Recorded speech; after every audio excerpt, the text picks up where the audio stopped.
Olá, meus queridos, que bom nós podemos estar juntos aí para mais uma ministração da nossa série Acelerando o Sobrenatural. Amém? Eu creio aí que grandes coisas o Senhor tem feito, está fazendo e vai fazer. Eu ainda creio que Deus está nos levando a um novo nível de maturidade, levando a igreja, Shalom, a nossa comunidade local aqui, para um novo nível de maturidade, né? Quem sabe aí deixando de ser menino para sermos adultos, aí agirmos, né, não mais como crianças levados por qualquer vento de doutrina. Deus está nos dando graça e sabedoria, conhecimento da sua palavra. E isso é muito bom, querido, você pode ter certeza. Mas que o Senhor também encontre em nós não pessoas que meramente ouvem a palavra, né? Mas que sim, que ouvem sim, mas também a praticam. Amém? Esses são aqueles que edificam a sua casa sobre a rocha. Que sejamos assim, né? Em nome de Jesus. Mas vamos orar consagrando esse tempo ao Senhor, então, queridos. Baixe sua cabeça aí onde você está. Vamos estar orando. Pai, em nome de Jesus, nós queremos te louvar, te exaltar e engrandecer o teu nome. Pai, abençoa as nossas vidas, né? Traga a iluminação através do teu Espírito Santo de toda a palavra pregada, Senhor, de toda a palavra anunciada. Que o Senhor abra o nosso entendimento, abra a nossa visão. Pai, nos ajude mesmo a sermos pessoas espirituais, porque a tua palavra diz que as pessoas espirituais discernem todas as coisas e por ninguém é discernido. Pai, nos abençoe nesse tempo, com graça, com sabedoria, com direção do alto, Senhor, em nome de Jesus. Querido Espírito Santo, te damos toda a liberdade, invada mesmo a casa do meu irmão, as nossas vidas, Pai, fale conosco. E tudo mesmo na nossa vida renda em honra, glória, louvor e majestade ao teu nome, em vidas sendo transformadas, salvas através de nós, Pai, em nome de Jesus. Amém, amém e amém. Glórias a Deus, queridos. Então, hoje nós vamos estar falando do povo do reino e as riquezas. Amém? Mateus 6:24 é o texto que nós vamos estar meditando. E olha só o que fala. Ninguém pode servir a dois senhores, pois odiará a um e amará o outro, ou se dedicará a um e desprezará o outro. Vocês não podem servir a Deus e ao dinheiro. Amém, queridos? Então é isso, né? Não tem como ter dois senhores. E eu quero te dizer que neste trecho, querido, Jesus explica que além da escolha entre dois tesouros e duas visões, há uma escolha ainda mais radical. Olha só, presta atenção. Entre dois senhores: Deus ou Mamon, Deus ou dinheiro, não é verdade? Algumas tradições trazem Mamon, outras tradições trazem dinheiro. E essa palavra, né, essa Mamon, ela é traduzida aqui como riquezas, né, no original Mamon, um termo de origem hebraica que significa dinheiro, riquezas ou bens materiais. Portanto, o veredito do Senhor é claro: não podemos servir a Deus e a Mamon, querido. Contudo, muitos tentam essa conciliação impossível. Isso é impossível, não tem como. Olha só, servem a Deus no domingo e a Mamon durante a semana. Servem a Deus com os lábios e a Mamon com o coração. Servem a Deus na aparência e a Mamon na realidade. Dão a Deus uma parte de sua vida, mas a maior parte a Mamon, querido. E não podemos ser assim, né? Temos que clamar ao Senhor que Deus nos livre de tamanho engano e mentira, querido. Olha só, existem situações nas quais o dinheiro pode ser usado de maneira correta. Sim, dinheiro não é errado. O problema é o que está em primeiro lugar no nosso coração, aonde nós colocamos sim a nossa confiança, né? Mas nós precisamos estar atento para isso. Olha só, pois ele também pode se tornar uma maldição em nossa vida. Mamon é mais que as riquezas, é um Deus concorrente do próprio Deus, querido, verdadeiro. Olha só, ele é um Deus mentiroso, enganoso, mas ele é concorrente, ele concorre com o Deus verdadeiro. E podemos fazer dele nossa fonte. Olha só. Vejamos algumas características de um Deus e, portanto, de Mamon também. Primeira coisa, querido, um Deus, ele é a fonte de provisão. Em primeiro lugar, queridos, olha só, é aquele que nos dá segurança. E as pessoas se sentem seguras com o dinheiro, mas não apenas com Deus. Olha só, onde está a sua segurança? Você está seguro porque tem uma conta recheada, porque tem muito dinheiro? A nossa segurança precisa estar em Deus. Isso mostra, querido, quem realmente é o Deus da vida dessa pessoa. Olha só.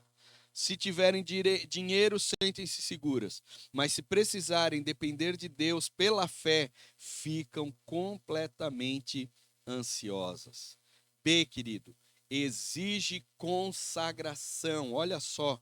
Uma segunda característica de um Deus é que ele exige consagração e separação. Preste atenção. É notório, querido, o quanto se exige integridade e transparência daqueles que lidam diretamente com o dinheiro. Isso acontece porque Mamon é um Deus que exige separação e dedicação a ele. Para mostrar que não servia a esse Deus, olha só quem é que Deus colocou na tesouraria dele, né, do ministério dele. Colocou Judas, né, que era ladrão, para ser seu tesoureiro. E como se ele dissesse a Mamon que estava lhe dando o pior, né? Olha só.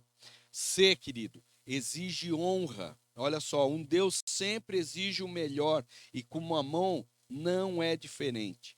É fácil perceber isso ao olharmos os executivos. Eles são sempre os mais capazes e mais bem treinados dentro da sociedade, querido. Se alguém tão preparado se tornar um pastor, todos ficam abismados.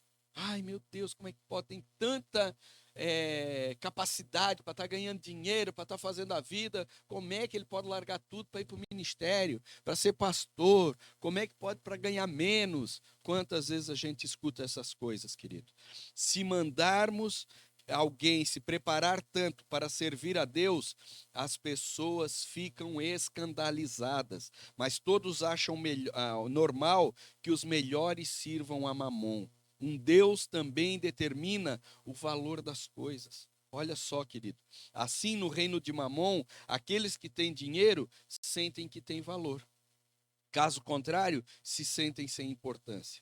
Para eles, a autoestima é proporcional a dinheiro em suas carteiras, ou em suas contas, ou aonde for, né? Tem que ter dinheiro. Se isso acontece conosco, podemos estar certos de que servimos a Mamon, pois quem sabe que carrega o Filho de Deus dentro de si, possui uma outra postura. Amém. Olha só. Nossa postura é a postura do reino de Deus, uma postura nobre, querido, e a nossa confiança tem que estar no Senhor. O nosso melhor vai para fazer a vontade de Deus. O nosso maior esforço é pelo reino, em nome de Jesus, querido. D, exige temor, querido. Um Deus exige temor de seus adoradores, e a maneira como Mamon governa é por meio do medo e da ansiedade. Com receio de ficar sem dinheiro e passar necessidade, as pessoas vivem atormentadas de medo de Mamon, querido. Porque as pessoas perdem o sono à noite? Sobre o que elas ficam pensativas e muitas vezes ansiosas. Isso acontece porque o dinheiro controla a maioria das pessoas, querido. E exige obediência e submissão. Olha só, a principal característica de um Deus é que ele quem governa. Olha só, sempre que tenho a oportunidade de começar uma conversa com alguém, querido, gosto de começar perguntando à pessoa o que ela faz, não é verdade? E se gosta da profissão. Olha só, numa conversa começar, tá, o que que tu faz, tal? Ah, eu sou médico, eu sou engenheiro, eu sou um pedreiro, eu sou um carpinteiro, eu sou um eletricista, sei lá, tantas outras coisas que pode estar fazendo. Daí a gente pergunta, tá, mas tu gosta disso aí que tu faz, tal? E eu vou te contar uma coisa. A maioria das pessoas, querido, dizem não, não gosto do que eu faço. Aí a gente pergunta, tá, mas por que que tu continua nessa profissão? Por que tu não procura outra coisa, não vai fazer algo que tu se encaixa e tal? Por causa do dinheiro. Aí tu imagina, se é o que segura ela, né? Se é o que aguenta ela, o que está sendo o Deus dela, né? Ao responderem assim, tais pessoas estão mostrando quem é o Senhor delas. Olha só, querido. Isso é muito triste, não é verdade? Quando dizem que trabalham por dinheiro, estão, na verdade, afirmando, querido, que o dinheiro é o seu Senhor e é a Ele que servem. É o dinheiro quem tem decidido tudo na vida das pessoas, onde trabalham, onde moram, onde não sei o quê. Tudo é assim, querido. É Mamon quem decide, querido. Olha só, quantos filhos devem ter, quando devem se casar, se devem ou não ir a uma conferência abençoada, se podem ou não ofertar, qual profissão devem seguir, como devem tratar cada pessoa, como devem fazer a obra de Deus. Tudo é o dinheiro que define, querido, não a fé. Olha só. Nunca deveríamos trabalhar por dinheiro, pois somos planejados para trabalhar para Deus, querido. Portanto, o dinheiro deve ser o nosso servo. É ele quem tem que trabalhar por nós e nós devemos trabalhar para Deus. Devemos trabalhar por uma visão, por um chamado de Deus. Se fomos chamados para fazer algo, então passamos pela direção de Deus e não simplesmente por causa do dinheiro, querido. Olha só. Exige adoração, querido. Olha só. E por fim, a última característica de um Deus é que ele exige adoração. A maioria de nós talvez diga que nunca adorou Mamon. Contudo, querido, fazemos isso não com palavras, mas com atitudes. Parece duro, mas muitas vezes nossa atitude poderia ser traduzida em uma oração assim: olha só. Mamon, como te desejo, se estás comigo, fico feliz, mas quando te vais, meu coração fica ansioso. Tudo faço para te ter, e não há sacrifício grande demais que eu não faça por ti. Tu és a minha alegria e satisfação, minha segurança e proteção. Está amarrado em nome de Jesus, querido, está repreendido. Não seja assim o nosso coração. A nossa confiança está em Jesus, Jeová Jireh, que é a nossa bênção, não é verdade? É Ele quem nos abençoa, é Ele quem nos dá, é Ele quem nos faz prosperar. Se hoje temos algo, é porque veio dele, do Senhor Jesus. Amém? É assim que nós temos que ser, botar Mamon para correr, que nesse tempo agora os nossos olhos sejam abertos e colocamos mesmo Mamon, querido, para correr, em nome de Jesus. Olha só, fomos chamados também, querido, para ser mordomos e ministros, ministros e mordomos. Todos nós somos ministros e mordomos, mas vivemos tempos difíceis, querido.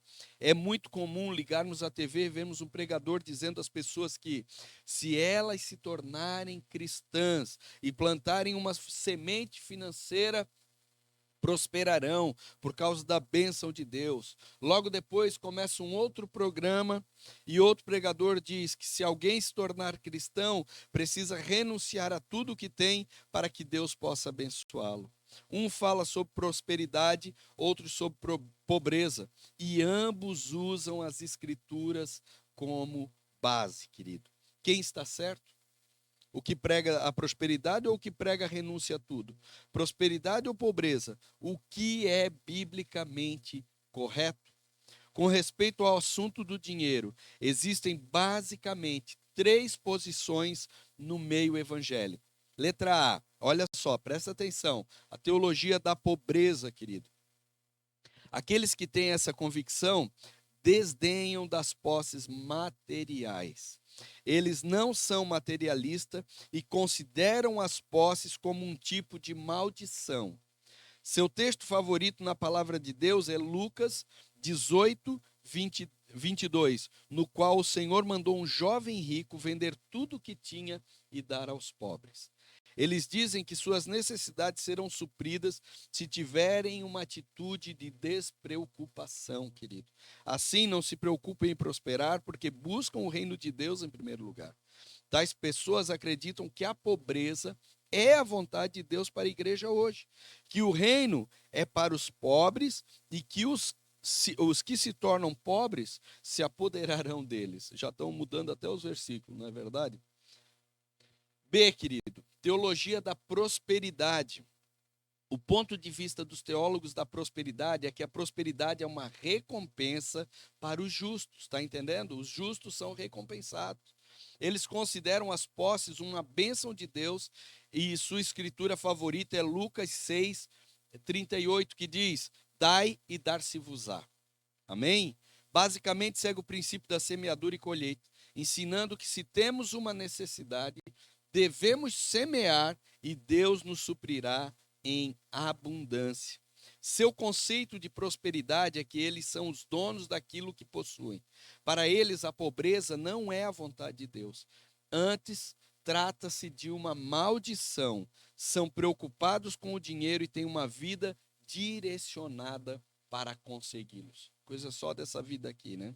E C, querido, a teologia da mordomia. É um equilíbrio entre as duas visões, pegando o melhor de ambas. A perspectiva da mordomia é que a prosperidade é um privilégio e é dada em variadas proporções. Provavelmente, querido, a parábola dos talentos é a melhor base para aqueles que creem na mordomia, pois para eles o ponto central não é o que renunciamos nem o que receberemos, mas o que temos recebido. A oferta é dada na proporção do que se tem recebido. Eles se veem como mordomos de Deus e não se consideram donos daquilo que possuem. Basicamente, querido, buscam por sabedoria e procuram ser encontrados fiéis diante de Deus. Agora, qual é a posição correta? A, B ou C? Teologia da pobreza, teologia da prosperidade, teologia da mordomia, não é verdade? Antes de responder, querido, essa pergunta aí, gostaria de mostrar 4 problemas, tanto com a teologia da pobreza, quanto com a teologia da prosperidade. Olha só, o problema da teologia da pobreza. Primeiro, eles presumem, querido, que qualquer pessoa bem-sucedida financeiramente é desonesta. Na verdade, quando os adeptos dessa teologia veem um irmão rico, assumem uma de 2 posições. Primeiro, eles presumem que a riqueza foi adquirida de forma desonesta, ou julgam a pessoa dizendo que se ela realmente amasse a Deus, teria dado o dinheiro para missões. Tais pessoas precisam ler, primeiro, Provérbios 22:2, onde está escrito, querido, o rico e o pobre se encontram, a um e a outro faz o Senhor. Foi o Senhor quem fez todos os dois. Segundo, querido, exagera na questão da obra sacrificial. Normalmente fazem grandes sacrifícios ministeriais e costumam dizer que Deus os ama porque renunciaram a tudo. Pensam que quanto mais renunciarem, mais espirituais serão. Mas a verdade é que Deus não nos ama mais quando renunciamos ou sacrificamos algo. Tampouco nos tornamos mais espirituais porque somos pobres. Tais pessoas se tornam bastante arrogantes em sua espiritualidade, colocando-se como padrão para os demais, querido. Terceiro, é extremamente ingênuo essas pessoas. Frequentemente, as pessoas que seguem a teologia da pobreza são missionários. Tais pessoas são ingênuas, e eu vou explicar o porquê, porque não percebem que se todos renunciassem a tudo, não haveria ninguém para sustentá-las. Elas dependem do sustento de outros que não renunciaram a tudo, simples assim. Quarto, pode se tornar um estilo de vida manipulador. Olha só o porquê. Porque pessoas que creem na teologia da pobreza, querido, podem inconscientemente manipular outras pessoas. Como? Olha só, como elas não têm recursos, estão sempre prontas a falar de suas necessidades pessoais e da obra. Normalmente pedem oração por suas necessidades, mas na esperança de que alguém ouça e as ajude. Tornam-se sempre dependentes e eventualmente se transformam num peso para os amigos, querido. Olha só, né? Uma coisa é tu ajuda, 1, 2, 10, 20, 30, aí já começa a dar umas complicadas, né? O problema com a teologia da prosperidade, querido. Primeiro, vê a prosperidade como um sinal da aprovação de Deus, querido. Normalmente, os adeptos dessa teologia pensam que se alguém tem prosperado é porque tem a aprovação de Deus. Ou seja, olha só, aquele que é abençoado prospera, não é verdade? E aquele que que não está sendo abençoado, é porque está longe de Deus, está fazendo coisa errada, alguma coisa assim. São arrogantes a respeito da bênção de ter do mesmo modo que os da teologia da pobreza, né? Como eles são arrogantes por causa da pobreza, esse aqui são arrogantes por causa da prosperidade. Acham que são melhores e querem servir de padrão e exemplo para os outros, não é verdade? Olha só. Ambos se apoiam na justiça própria, julgando-se merecedores da bênção de Deus. Segundo, querido, é uma teologia que produz culpa. Está entendendo? Olha só, nada produz mais culpa em um cristão do que lhe dizer de que se ele realmente servisse a Deus, seria próspero e rico. Querido, sob esse prisma, alguém que passa por uma luta financeira pode concluir que não serve a Deus ou não está debaixo de sua bênção, pois faz uma semeadura e nunca colhe o prometido, enquanto outros testemunham do que receberam. Assim, concluem que não fazem o bastante, nem possuem o suficiente para agradar a Deus. Olha só, uma coisa que eu digo assim, querido, vocês já pensaram? Se todo mundo fosse rico, que desequilíbrio iria ter na terra? Quem é que ia trabalhar? Quem é que iria plantar? Quem é que iria trabalhar num caminhão de lixo? Quem é que iria fazer os serviços, não é verdade? Se todo mundo fizesse exatamente a mesma coisa e se todos fossem iguais, quem é que iria fazer os serviços? Não é verdade? E todos são necessários. Todos. Você pode ter certeza disso. Não é verdade? Olha só. Terceiro, estimula motivações erradas. Precisamos ser cuidadosos com nossa motivação, porque podemos acabar tentando fazer negócios com Deus. Eu vou dar 1.000 para receber 100.000. Vou dar 1.000 para receber 10.000. Vou fazendo negócio com Deus, né? É possível que uma pessoa simplesmente sirva a Deus porque alguém lhe fez a promessa de que ele a faria rica, que Deus a faria a pessoa rica. Olha só, que receberia 100 vezes mais a oferta que deu. Misericórdia. Isso é negócio, é barganha e Deus não recebe isso. Quarto, querido, nega a soberania de Deus nessa teologia da prosperidade. O pensamento é que depois de algum tipo de transação com Deus, queridos, ele será obrigado a abençoar uma pessoa porque lhe deve alguma coisa. Mas o Senhor não deve nada para ninguém, querido. Tudo o que ele faz é baseado em sua graça. Assim podemos dizer que a teologia da pobreza tem alguns pontos maravilhosos, sim, pois diz basicamente para cuidar do pobre e do necessitado. Por outro lado, a teologia da prosperidade também tem algo bom. Nos diz para sermos um canal das bênçãos de Deus e semear na vida de outros. Também não podemos dizer que a teologia da pobreza está errada quando diz que o discípulo do Senhor precisa renunciar a tudo quanto tem para segui-lo. E precisamos concordar com a teologia da prosperidade no aspecto de que, se podemos escolher, é melhor ser rico do que ser pobre, não é verdade? Contudo, querido, a mordomia toma o melhor dos dois, está entendendo? Essa teologia não pergunta a que renunciamos e nem o que receberemos. Ela simplesmente pergunta o que temos feito com o que recebemos de Deus, com aquilo que já está na nossa mão. Não é verdade? Aquele que é um mordomo sabe que precisa administrar corretamente o que tem recebido e o que o Senhor pode requerer dele. 10% ou tudo, porque o Senhor é Senhor. Ele é generoso por obediência e não por desejar receber algo em troca da parte de Deus. E eu quero te dar alguns princípios da mordomia. Olha só, o primeiro, Deus é o dono de tudo. Está lá no versículo 14, querido. O Senhor somente nos pede que administremos seus bens. É exatamente onde está o motivo, querido, pelo qual falamos de responsabilidade. Pois não temos de fato coisa alguma, mas tudo pertence ao Senhor. Por isso que somos mordomos, estamos cuidando daquilo que Deus tem nos dado, amém? Olha só, o primeiro princípio que precisamos aprender como discípulos é que temos um Senhor, querido. É Deus agora que comanda. O Senhor é dono, Ele é dono da nossa vida.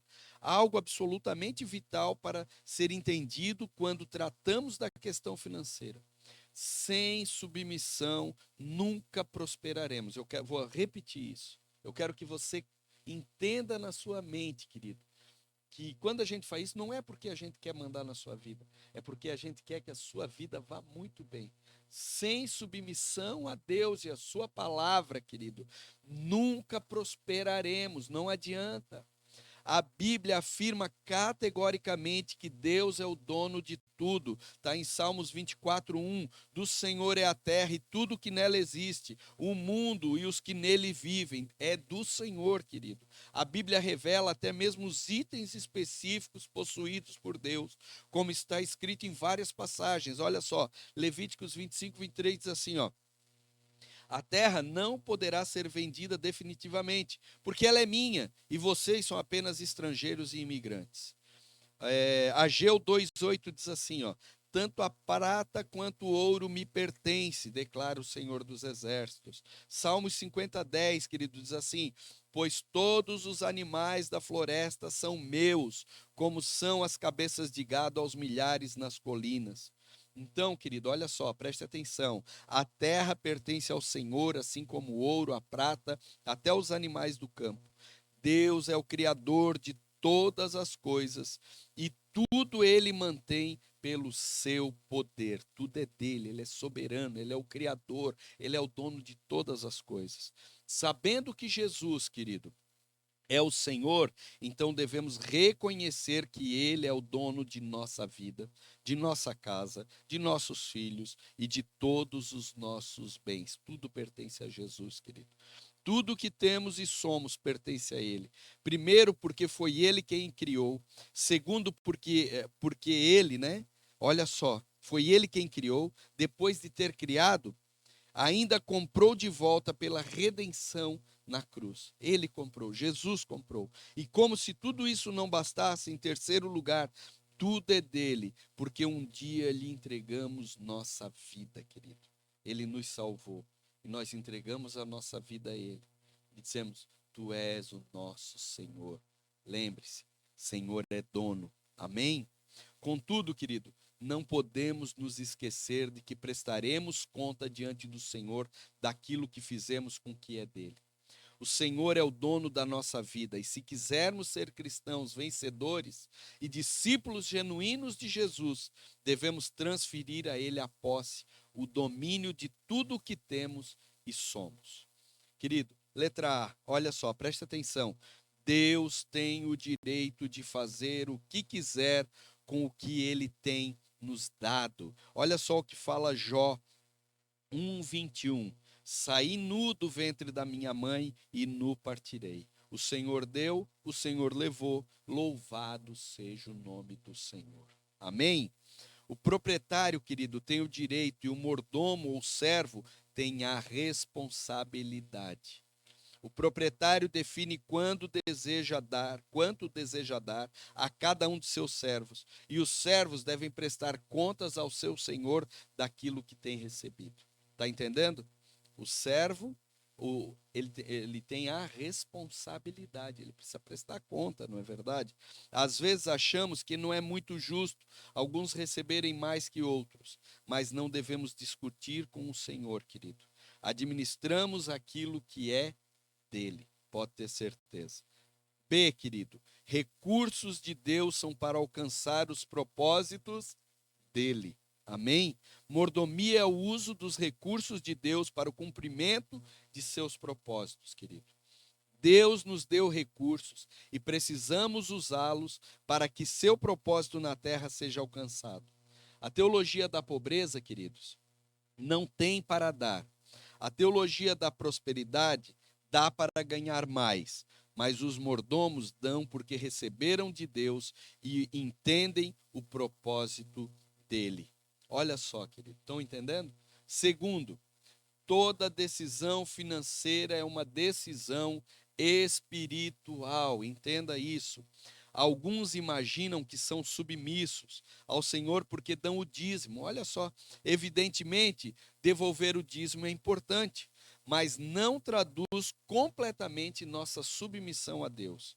O que fazemos com os 10 é importante, amém? Mas também é importante saber o que fazemos com os 90% restantes, querido. Muitos reclamam dizendo não entender por que não prosperam, mesmo sendo dizimistas fiéis.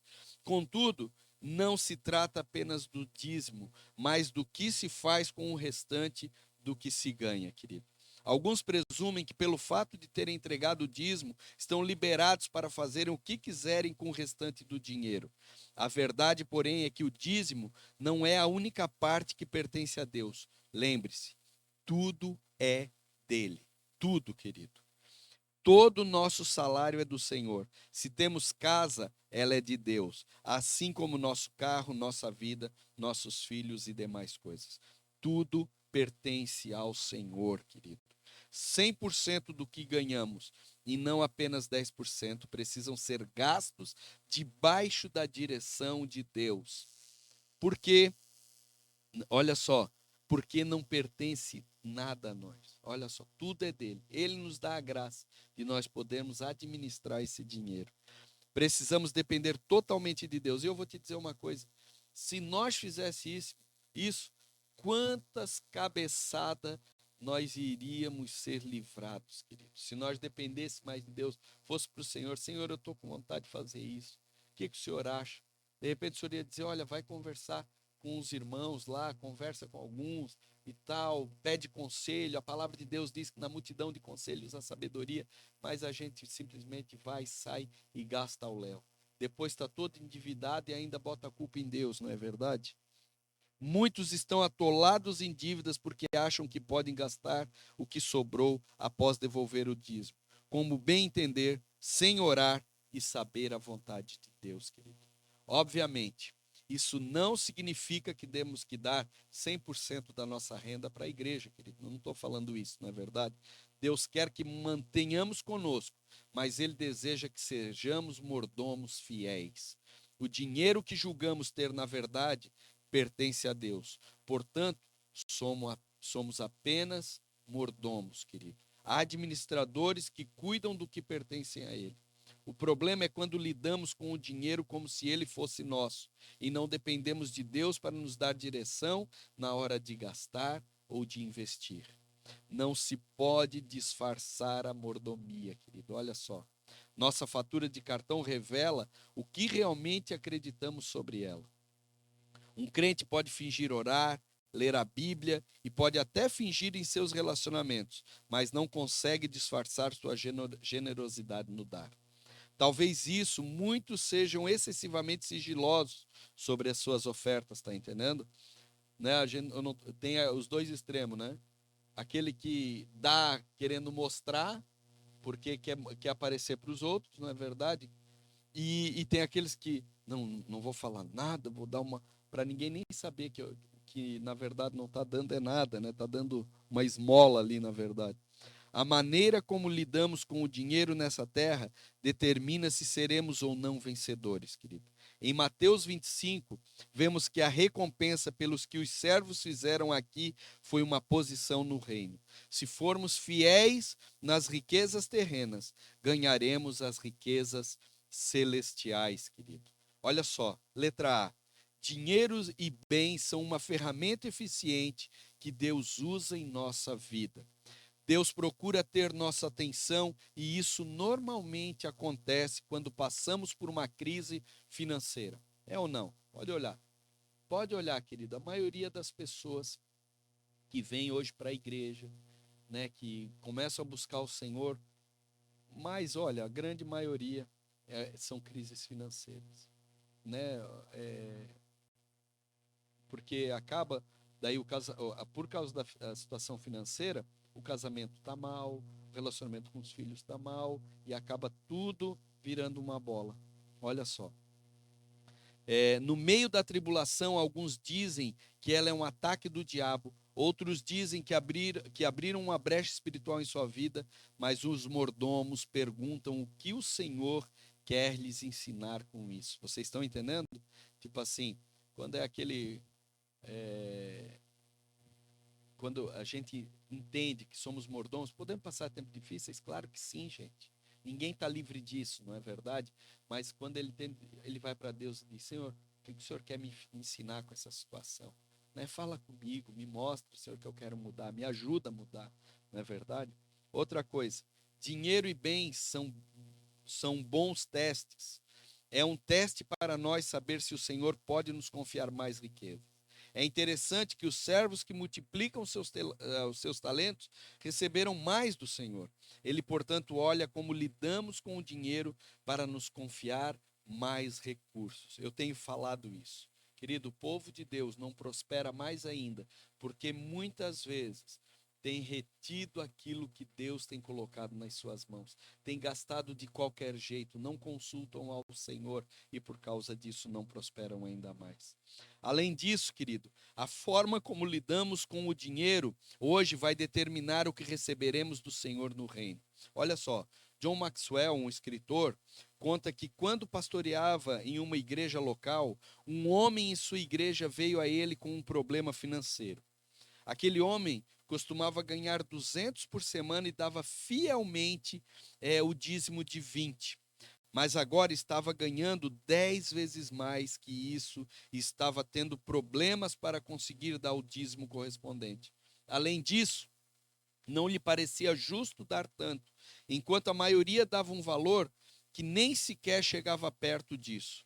John Maxwell então o convidou para se colocar de joelhos e orar sobre isso, proferindo a seguinte oração: Senhor, meu irmão está tendo problema para obedecer-lhe, e seu problema começou quando o Senhor passou a abençoá-lo tanto financeiramente. Por isso, Senhor, eu lhe peço que providencie circunstâncias em sua vida que possam reduzir seu salário de volta ao valor ao qual costumava ser fiel, para que ele possa mais uma vez obedecê-lo.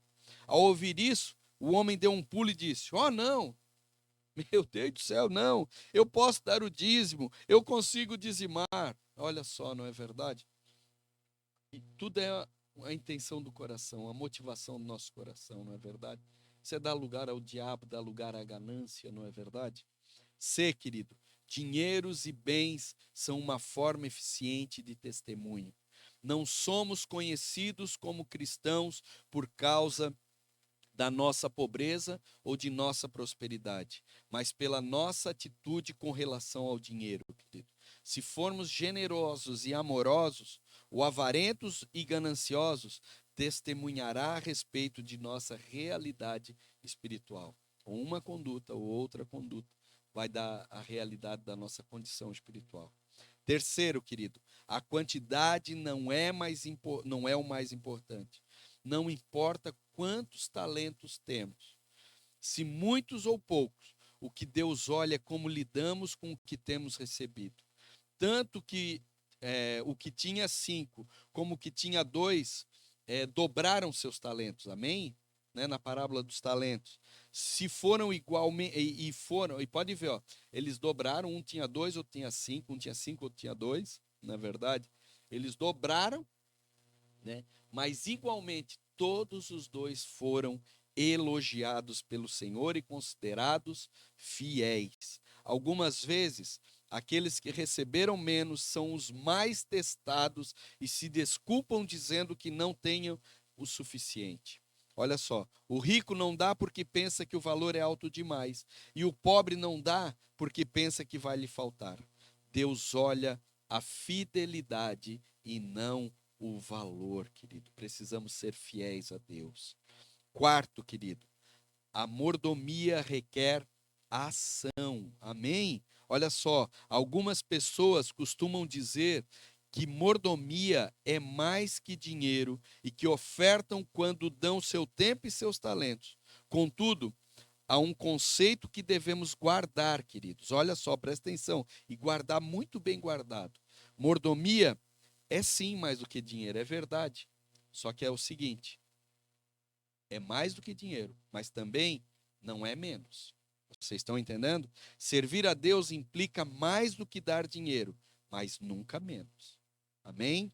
Servir a Deus implica em muitas coisas, mas nunca menos do que ofertar. Quem diz que serve a Deus e não oferta, está, na verdade, se enganando, querido. Você pode ter certeza disso. Queridos, eu já falei, somos nobres. A nossa conduta precisa ser nobre. E, a pessoa que é nobre, ela é liberal em dar. Nós somos o povo do reino de Deus. Temos que ter essa liberalidade, querido. A nossa conduta é essa, dá. Porque bem melhor é dar do que receber. Amém? Vamos orar ao Senhor? Pai, muito obrigado pela tua palavra. Te louvamos e exaltamos mesmo por tamanho conhecimento. E eu sei que o teu desejo é fazer o teu povo prosperar abundantemente. Que a bênção de Abraão, Senhor, esteja sobre nós. E o Senhor diz, quando abençoou Abraão: eu te abençoarei para que tu sejas uma bênção. Assim, Senhor, derrama a tua bênção sobre a igreja. Derrama a tua bênção sobre a nossa comunidade local, para que nós sejamos uma bênção em tuas mãos, Senhor, e que o teu reino expanda, sem precisar, Senhor, a gente ficar correndo atrás de dinheiro, porque nós vamos ter muito e poder ofertar muito na vida, em muitos trabalhos, muitas missões e outras coisas, expandir o teu reino. Esse é o teu propósito, essa é a tua vontade, que vidas sejam alcançadas e salvas. Obrigado, Senhor, porque o Senhor nos dá propósito de vida, Pai, em nome de Jesus. Amém, amém e amém. Amém, queridos. Deus te abençoe, fique em paz. Grande abraço. Deus abençoe.